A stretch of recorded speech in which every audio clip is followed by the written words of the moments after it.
जाऊन आपल्याला सगळ्या समस्या सोडवता येत नाही आहे. त्यासाठी आपला साईड तिथेच असला पाहिजे. इतर काही गोष्टी आपण करणं आवश्यक आहे. आणि त्यासाठी भारत सरकारच्या वतीनं जर आपण असे प्रोजेक्ट आणले तर त्या प्रोजेक्टना पूर्णपणे मदत करण्याचा प्रयत्न करणार आहे. येड्या पाड्याच्या लोकांना न्याय मिळणं त्याचं आवश्यक आहे. या महाराष्ट्रातून मी केंद्राच्या मंत्रिमंडळामध्ये केलेलो आहे. बाबासाहेब आंबेडकरांचा आशीर्वाद नसता तर कदाचित मला दिल्लीच्या टप्प्यावर पोहोचता आलं नसतं. आपल्यासाठी किशोर सारखे लोक असे असंख्य लोक जे आहेत ते माझ्या पाठीशी नसतील तर मला नरेंद्र मोदींच्या मंत्रिमंडळामध्ये जाता आलं नसतं.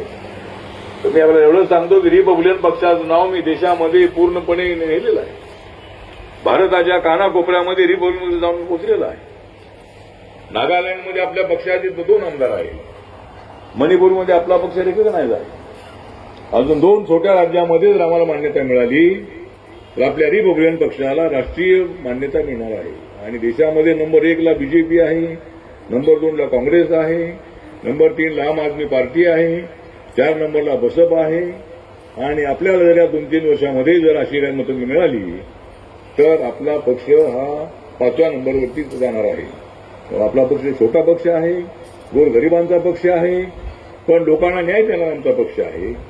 आणि बाबासाहेबांचंच म्हणणं असं होतं की फक्त दलितांच्या मतावर निवडून देणं शक्य आहे.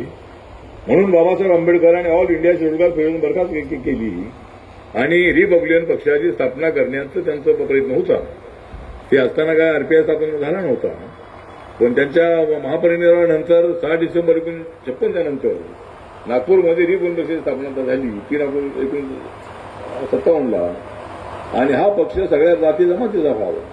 हा पक्ष शेतकऱ्यांचा, शेतमजुरांचा, गरिबांचा, दलितांचा, आदिवासींचा, मराठा समाजाचा, माळी समाजाचा, मुस्लिम समाजाचा, हिंदू समाजाचा, जैन समाजाचा, बौद्ध समाजाचा, कुठल्याही जातीच्या धर्माचा माणूस असो त्या सर्वांना रिपब्लिकन पक्षामध्ये आणलं पाहिजे हे बाबासाहेबांचं खुलं पत्र आहे.